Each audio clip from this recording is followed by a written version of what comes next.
ढाई घंटों से एजेंडा पर और राज्य के कुछ सुझाव और कुछ मांगों पर बड़ी डिटेल चर्चा की है और मैं मानता हूं कि ये चर्चा राष्ट्रीय स्तर पर नीतियों को बनाने में और नीतियों में बदलाव करने के लिए बहुत महत्वपूर्ण है। इससे केंद्र सरकार की काफ़ी मदद भी मिलेगी, क्योंकि आपके जो सुझाव आए हैं वो जमीनी स्तर से डिजास्टर मैनेजमेंट के कंसेप्ट को जमीन पर उतारने में जो प्रैक्टिकल दिक्कतें हैं इसके संबंधित है और कुछ पॉलिसी मैटर में भी राज्यों ने अच्छे सुझाव दिए हैं।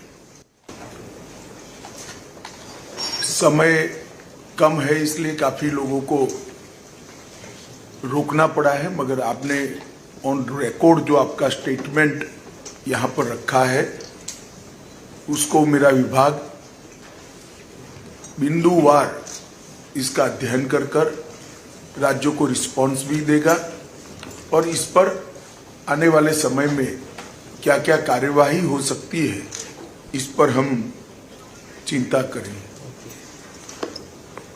विगत 9 वर्षों में यह क्षेत्र में केंद्र सरकार और राज्यों ने मिलकर काफी उपलब्धियां प्राप्त की है, इससे कोई डिनाई नहीं कर सकता, मगर हम संतुष्ट होकर नहीं बैठ सकते, क्योंकि आपदाओं ने अपना स्वरूप भी बदला है, आपदाओं की फ्रीक्वेंसी भी बढ़ी है और आपदाओं की तीव्रता भी बढ़ी है। तो हमने हमारी तैयारियों को इसके साथ ज्यादा पैनी करनी पड़ेगी और ज्यादा व्यापक भी करनी पड़ेगी। कई जगह पे अलग अलग प्रकार की नए क्षेत्रों में भी आपदा का अनुभव आ रहा है, बाढ़ के नए क्षेत्र उभरते जा रहे हैं, कई नए स्थानों पर भी गर्मी की लू के थपेड़े सहन करने पड़ रहे हैं और इस सब के लिए हमने देश से नाते अपने आप को तैयार करनी पड़ेगा। वैसे हमारे देश में डिजास्टर मैनेजमेंट कोई नई कल्पना नहीं है। चाणक्य के अर्थशास्त्र से लेकर पौराणिक समय में राज्य प्रशासन के जितने भी हमारे पास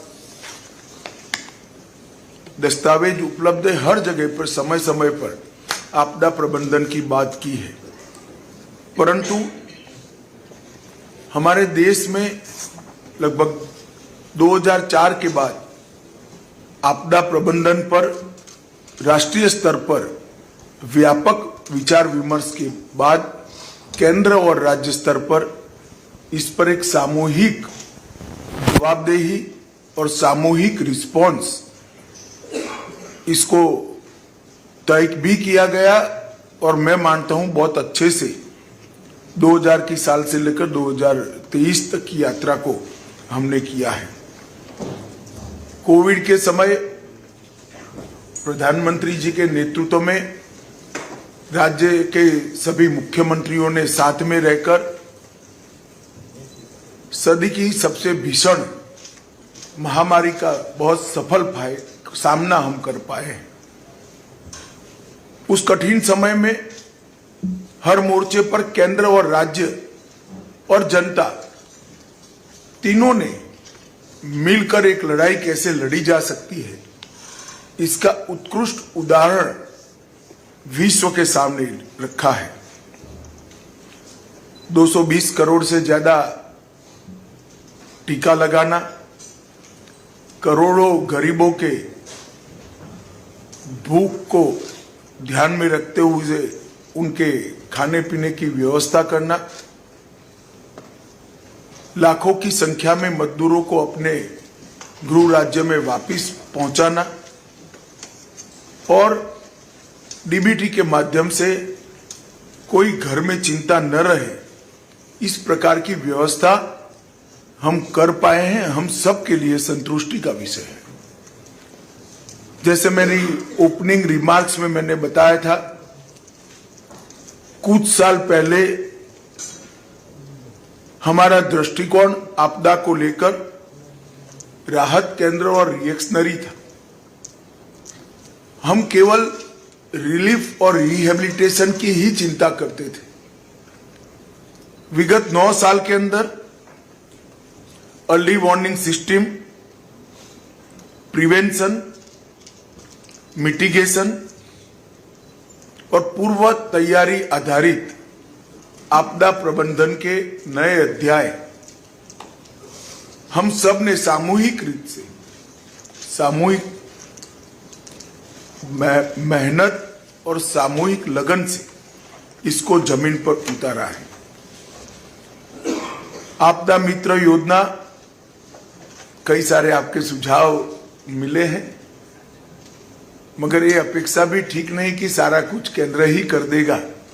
मगर इस पर हम जरूर कुछ सोच पाएंगे तो सोचेंगे।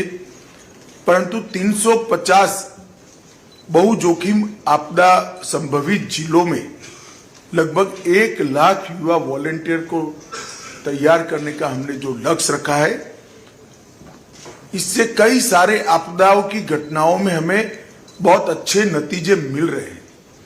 इसका जो एनालिसिस हमारे सामने आ रहा है वो बहुत सकारात्मक और उत्साहवर्धक है। हमने एक नई पद्धति भी चालू की है। आईएमसीटी की टीम जो भेजना है, पहले राज्यों के ज्ञापन की प्रतीक्षा कर ज्ञापन आने के बाद भेजते थे। हमने प्रोएक्टिव तरीके से पिछले 4 वर्षों में 10 ही दिनों के अंदर 73 बार आईएमसीटी की टीमें भेजकर केंद्र ने प्रोएक्टिव तरीके से राज्यों को मदद करने के लिए कदम उठाए हैं। और इसके कारण 2005-06 से लेकर 2013-14 तक 9 वर्षों में और 2014-15 से लेकर 2022-23 तक 9 वर्षों की तुलना में एसडीआरएफ पहले जो 35,858 करोड़ रुपया बांटा गया था, इसकी जगह 3 गुना बढ़ोतरी लगभग 1,04,704 करोड़ हुआ है। और एनडीआरएफ से जो पैसा जारी किया गया 25,000 करोड़ की तुलना में 77,000, उसमें भी करीब करीब 3,000 करोड़ की बढ़ोतरी हुई है। मैं बात इसलिए बताना चाहता हूं कि प्रोएक्टिव अप्रोच से और बजटरी प्रोविजन आपदा के जोखिम के न्यूनीकरण और बाद में रिलीफ और रिहेबिलिटेशन, इस सभी क्षेत्रों को आच्छादित करते हुए जो बजटरी प्रोविजन केंद्र ने और राज्यों ने बढ़ाया है, इसी का ये परिणाम है। 21 में नेशनल डिजास्टर मिटिगेशन फंड का गठन किया गया, लगभग 16,700 करोड़ रुपया एसडीएमएफ के अंतर्गत केंद्र के अंतर्गत और एसडीएमएफ के अंतर्गत 32,031 करोड़ रुपया समन के लिए हमने जो किया है, उसका भी मुझे लगता है लॉन्ग टर्म बहुत बड़ा फायदा ये लड़ाई लड़ने में हमें होने वाला है। इंडिया डिजास्टर रिसोर्स नेटवर्क, इसकी राष्ट्रव्यापी सूची बनी है। लगभग 1 लाख नए रिकॉर्ड्स जनरेट किए गए हैं। नागपुर में एनडीआरएफ की एकेडमी की आधारशिला रखी गई है। लगभग काम समाप्ति के आरे पर है। 354 करोड़ से कॉमन अलर्टिंग प्रोटोकॉल्स को एसएमएस के जरिए से लागू करने का प्रावधान किया गया है। आपदा प्रबंधन सूचना प्रणाली portal 112 emergency response support system और 241 विश्वविद्यालयों के अंदर India universities and institution network for disaster risk reduction की स्थापना, ये हमारे बहुत उपयोगी और बहुआयामी इनिशिएटिव है। सुभाष चंद्र बोस पुरस्कार के माध्यम से आपदा प्रबंधन के क्षेत्र में कंट्रीब्यूट करने वाले व्यक्ति और संस्था दोनों को पुरस्कृत करने की परंपरा सम्माननीय प्रधानमंत्री जी ने प्रस्तावित की है। इससे निश्चित रूप से इस क्षेत्र में काम करने वाली संस्थाओं के कर्मचारियों में और व्यक्तियों में दोनों में उत्साहवर्धन हुआ है। अभी कमल जी ने 10 ऐप और साइट्स का आप लोगों को डिटेल दिया है, जिसके बारे में मौसम का पूर्वानुमान, बिजली गिरने की संभावनाएं, भारी बारिश, कई प्रकार की चेतावनियां समय रहते हमें मिलती हैं, जो हमें लोगों की जान बचाने में और पशुधन बचाने में भी बहुत उपयोगी हो सकती है।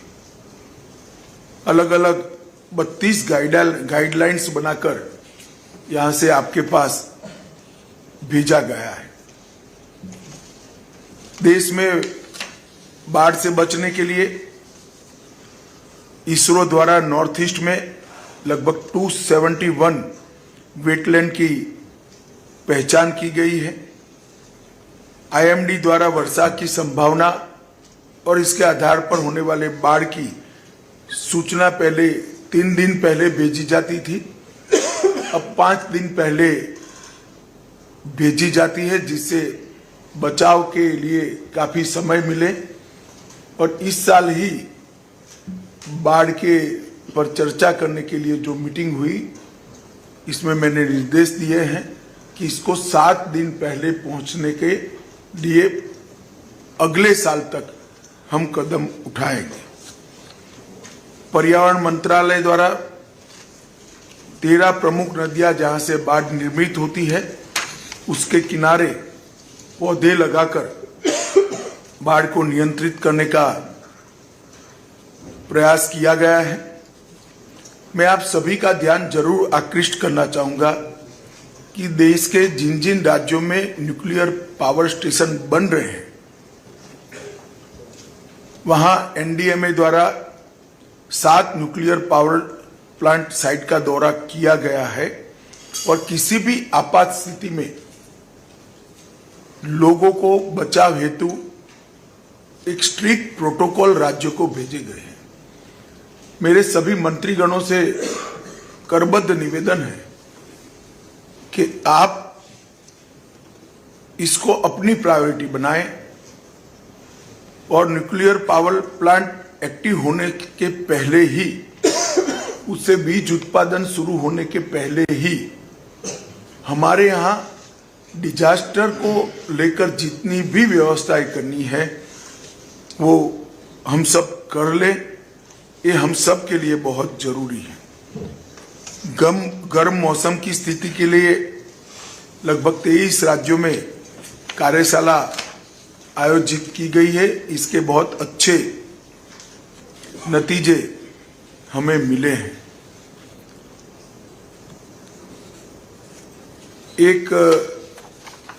कुछ राज्यों के द्वारा किसानों के मुआवजे के लिए कुछ सुझाव दिए गए हैं। इसको निश्चित रूप से हम गंभीरता के साथ देखेंगे भी, मगर मैं साथ में ये भी कहना चाहता हूं कि राज्यों ने भी अपने यहाँ बजटरी प्रोविजन में, ये बहुत सार्थक बजटरी हेड है, इसके अंदर प्रोविजन को बढ़ाना चाहिए।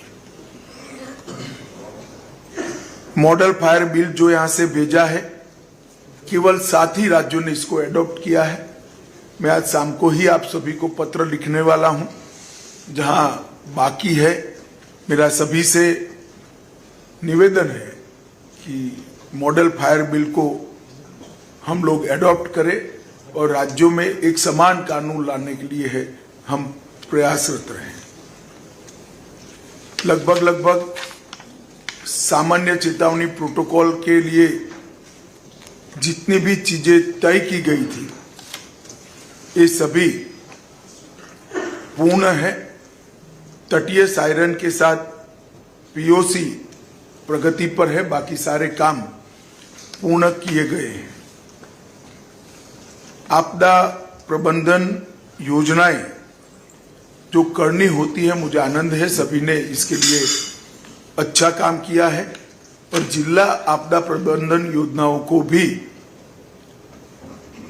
आगे बढ़ा है। मगर 8 राज्यों के 87 जिलों में डिस्ट्रिक्ट डिजास्टर मैनेजमेंट प्लान बनना लंबित, सभी राज्यों के मैं नाम नहीं लेता, परंतु अपने अपने राज्य में जहां पर डिस्ट्रिक्ट डिजास्टर मैनेजमेंट प्लान बनना बाकी है, वो सभी मंत्रियों से मेरा आग्रह है कि इसको जल्दी ही हम समाप्त करने की दिशा में काम करें।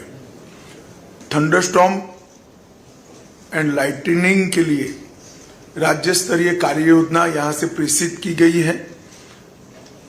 अब तक 25 से ज्यादा राज्यों और यूटी ने इसको केंद्र के साथ साझा नहीं किया है। मेरा आप सभी से आग्रह है कि इसको आपके प्रायोरिटी के क्षेत्र में रखिए। हमारा प्रयास ये होना चाहिए कि एक भी व्यक्ति की जान बिजली गिरने से न जाए। तो जिन 25 राज्यों और यूटी ने अपनी कार्य योजना बनाकर साझा नहीं की है, इस सभी से मेरा विनंती है कि हम आगे बढ़े। शीतलहर और पाला के लिए राज्य स्तरीय कार्य योजना भी यहां से भेजी गई है। इसमें भी अभी तक 16 राज्य और संघ क्षेत्रों से कार्य योजना तैयार नहीं की गई। मेरी इन राज्यों से विनंती है कि इसको भी हम आगे बढ़ाएं। इंसिडेंट रिस्पॉन्स सिस्टम वो भी लगभग 16 राज्यों में लागू करना बाकी है, इसको भी हम आगे बढ़ाएं। 20 राज्यों ने लागू कर लिया, इन लोगों का मैं धन्यवाद करता हूं, मगर जो 16 राज्य और यूटी बाकी हैं उसको आगे बढ़ाना चाहिए। तेलंगाना में ERSS के कार्यान्वयन के लिए कार्यवाही बाकी है, इसको भी कर लेना चाहिए। आज मैं आपको कुछ अच्छे समाचार भी देना चाहता हूं। भारत सरकार ने फायर ब्रिगेड सेवाओं के विस्तार और मॉडर्नाइजेशन के लिए लगभग 5,000 करोड़ रुपया राज्यों को मदद करने का फैसला किया है। इसकी डिटेल योजना बनाकर आप लोगों के सामने भेज दी जाएगी। शहरी बाढ़ के खतरे को कम करने के लिए सर्वाधिक जनसंख्या वाले 7 महानगर मुंबई, चेन्नई, कोलकाता, बेंगलुरु, हैदराबाद, अहमदाबाद और पुणे, इसके लिए 2500 करोड़ रुपए का फंड तय किया गया है। उसकी भी डिटेल कार्य योजना आप लोगों को भेजी जाएगी। और भूस्खलन शमन के लिए 17 राज्य और केंद्र शासित प्रदेशों में लगभग 825 करोड़ रुपया केंद्र सरकार की ओर से भेजा जाएगा। मित्रों, अब हमारा लक्ष्य ये होना चाहिए कि एक भी व्यक्ति की जान आपदा के कारण न जाए। इसको शून्य तक ले आना हमारा लक्ष्य होना चाहिए। हम सब ने मिलकर मोदी जी के नेतृत्व में 5 साल में सभी राज्यों के मुख्यमंत्रियों ने अपने राज्यों में इसको जमीन पर उतारा है और हम बहुत नजदीक हैं, मगर उसको संतुष्टि के भाव की बजाय और आगे करने के उत्साह के साथ हम आगे बढ़े, ये बहुत जरूरी है। अंत में मैं आप सभी को, आज आपने यहाँ आए, आपके मूल्यवान विचार भी रखे, सुझाव भी दिए हैं और समय समय पर जो निर्णय हुए हैं, ढेर सारे निर्णयों को राज्यों ने जमीन पर भी उतारा है। इसलिए मैं आप सभी का हृदय से धन्यवाद करता हूं। गृह विभाग ने आप सभी के लिए भोजन की व्यवस्था करी है। मैं भी आपके साथ भोजन पर रहने वाला हूं, तो कृपया आप सभी लोग भोजन के लिए आए, ये मेरा निमंत्रण है। बहुत बहुत धन्यवाद। Request Additional Secretary for a formal vote of thanks. माननीय केंद्रीय गृह एवं सहकारिता